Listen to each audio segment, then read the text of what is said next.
Hello again, it's Jimmy here at O'Reilly's, and I've just come to look at a Mercedes CLA. It's the 2.1 diesel. So we moved this engine cover. It's the 2.1 diesel, but it's just in a different position that you normally see. It's a front wheel drive, so the engine is sideways. Now the DPF is down here. We've got a DPF pressure sensor over here. So it's just in a different sort of position that you normally see. Okay, we're in the car. ECM, yes, we've just ticked that. And this diagnostic machine I'm using is an Launch Euro Tab 2. Read the fault codes. We have a P244AFA input for the pressure sensor. Malfunction. Signal is faulty. Oxygen sensor. P20029A. Differential pressure sensor code is too low. And then we have this one, efficiency P20029A. The efficiency of the diesel particle filter. Right, so we've come out of the codes now. We're going to go into the read the data. Particle filter data. Let's have a look at a few of these. Differential pressure there is definitely one we want. Oh.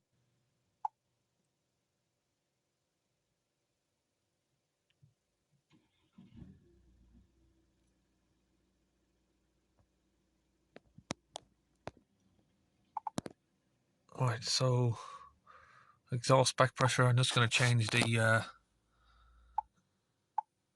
reading units of that. If I can press that little arrow there, it's a bit fiddly to get to it sometimes. And now we're going to start the car up and see what the pressure looks like. You can see the grams there of ash is high, very high at 70 grams.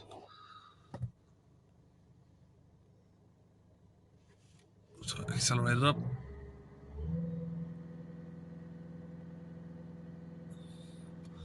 I doubt that that's right. 1200 millibars, 1200 HPA, and especially since if we turn the car off, it's still saying it's got 1000 millibars of pressure, even though the engine is not even running. Oh, sorry, sorry. We are looking there. That's the wrong sensor I'm looking at. That's the exhaust back pressure sensor, so we're not really looking at it. This is the DPF pressure sensor here. I wasn't really paying attention there. Alright, start it up again. And of course the atmospheric pressure is 1000, so that's normal. 0.4 bar.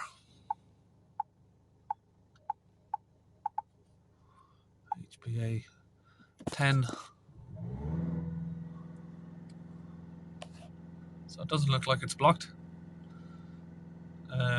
So we're going to have a look at this this sensor, see what's going on.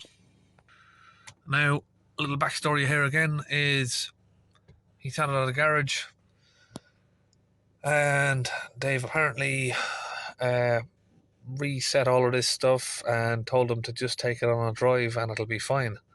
Clearly it's not going to be fine because definitely got an issue with some sort of sensor problem. So you can see from that code there, the P244A, that it's saying that the pressure is too low, or the differential pressure is too low. So we need to figure out why that is.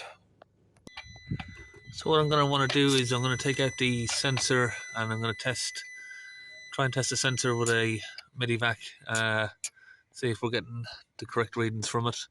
And I'm also going to use maybe a boost leak detector or a smoke leak detector to see if we got any sort of leaks from any of the pipes, because it's saying the pressure is too low. Okay, so just taking out the bolt there, just get that sensor loose. Now we're just going to disconnect the two clips down here. Okay, what I've got set up here is the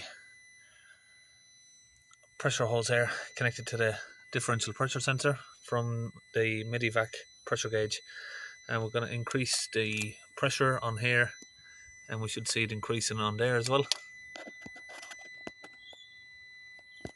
Get that to focus. So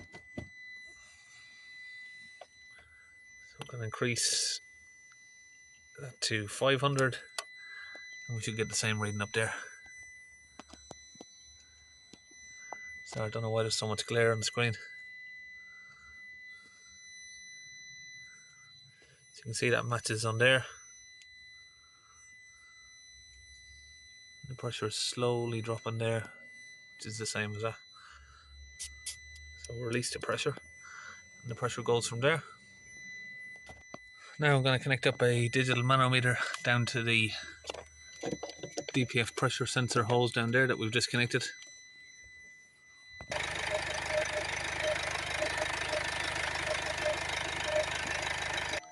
Okay, now I'm going to use this smoke machine. It's the Launch UK Smoke 1 smoke detector.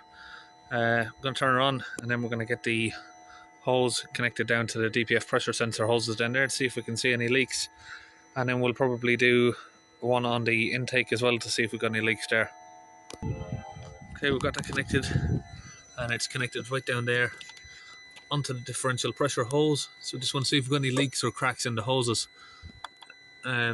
That might be chucking off the sensor, because the sensor, according to the manometer and according to the mid-evac and the live data, it seems to be reading exactly correct. So we're going to check both of these hoses. We've got 1 and 2, one before the DPF and one after. So we're going to test this one next, and we'll leave that onto this one for a few minutes to see if we can see any smoke leaks. Okay, so we're just going to disconnect the smoke leak tester there. Can't see any problems with the hoses, so there's no leaks on the hoses.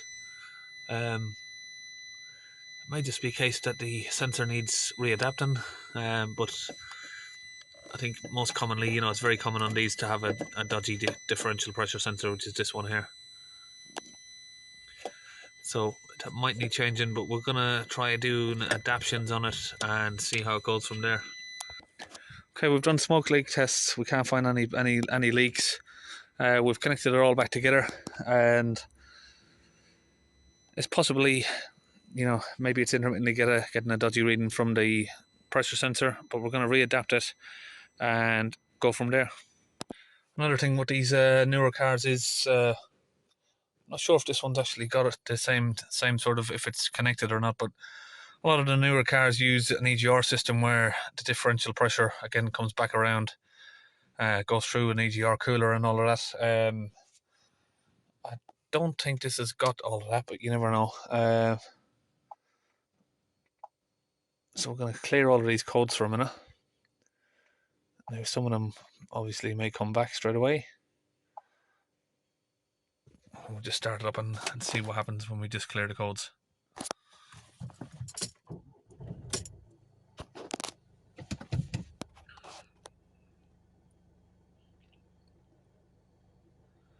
So I said last time you left the garage, as soon as you drove down the road a mile or so, all of the lights came back on.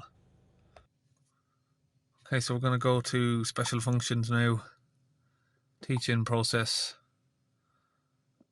Let's see if we can find one for the particle filter. That is there, particle filter replacement, control unit, replacement of the contamination of the air filter, teach-in process after a new particle filter.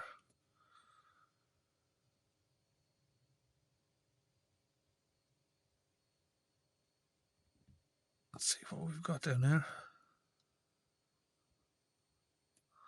Yeah, we're going to do this one, drift compensation. So what that does is it resets the pressure sensor, oxygen sensor, airflow sensor, all of those, anything that's related to that basically. Engine standstill, ignition on, yes.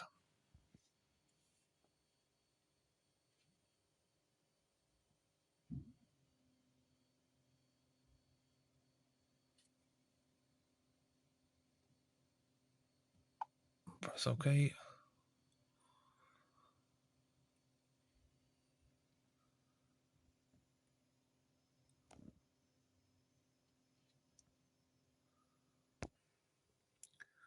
So it's been reset.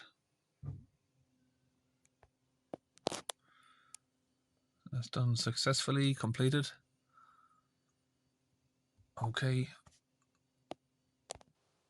Okay, so we've just come back here and I've realized that the ash content is still on there. So, okay, we're going to go back again to the special functions, and we need to just clear out the calculations of the ash. So we'll just tell her to add a new DPF.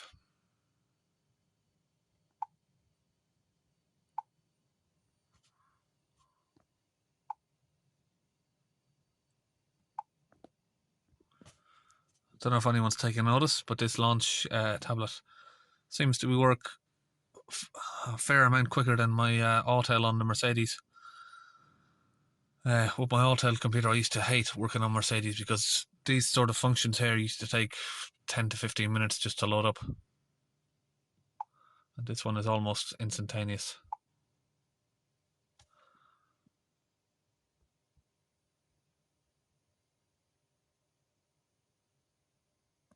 This sort of loading screen here would take over 10 minutes on my on the Autel one, and obviously it's fairly quick on this one. It makes a big difference.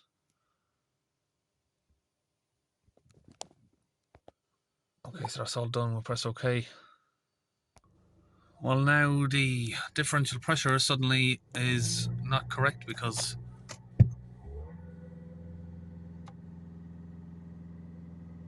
$20 HPA, which I don't think is right. And we are going to 0 on idle, and my manometer out there was sitting at around somewhere between 6 to 8, I think. So that's not right. Maybe the differential pressure sensor is just not giving the right reading. So just doing a test drive.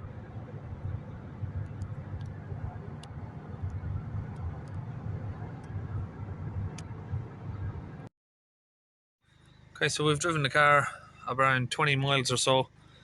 No warnings have come back. The only thing that I could see was on the live data that the idle, when I was idling, is at still 0 pressure. But if you accelerated a tiny amount, it was then picking up the pressure. The pressure was fine. It was matching on when the acceleration is there. The only difference I saw on my manometer was saying there was 5 millibars on idle, and the live data was showing 0. But when you accelerate it to 2,000 or 3,000, the manometer was showing exactly the same pressure as the live data was showing. So there was only a slight bit of difference in the comparisons only on idle. But the car has done 20 miles after I've readapted it. It hasn't come back, and there's no faults there. We'll do a rescan now just to show you. So got 0 codes. So I mean, ideally, I'd like to just change the sensor. Obviously, we haven't got one here anyway, so we're going to give it a few days, let them drive around. If it doesn't come back, I wouldn't worry about it. I'd say just maybe that the differential sensor is just, sometimes they can play up and they just need readapting. If it comes back, we can change the sensor. If not, but we'll let you know. We're not going to post a video for a few days, so we'll let you know if the sensor did need changing or if it didn't. So that's it. So with the CLA here, it's been over a week now, and the codes haven't come back. So I can only assume that the last garage you went to, they just done a code read. What they didn't do is do the adaptions on everything like I've done here. And I think most of this stuff has maybe just come up because the car itself and the DPF does calculations. As you've seen, the calculated ash was high at 70 grams, and then maybe like if the grams of ash is so high and the pressure then is low, it's just not adding up. But that's what happens. The manufacturers, they put timers in on the cars and calculations, so each time the car does regeneration, it'll calculate, okay, there's going to be so much ash produced, and then that then calculates how long is left in the life of the DPF, basically. So basically, it's just the DPF shelf life has run out, and that's what happens. So I've reset that because the pressure is low enough. If the pressure wasn't low enough, I wouldn't reset it unless we've cleaned it and got the pressure low enough. But I think that's the end of the story because it's been a week. The guy's doing 120 miles a day, and no issues have come back. So all done. That's it, we're all done. See you on the next video.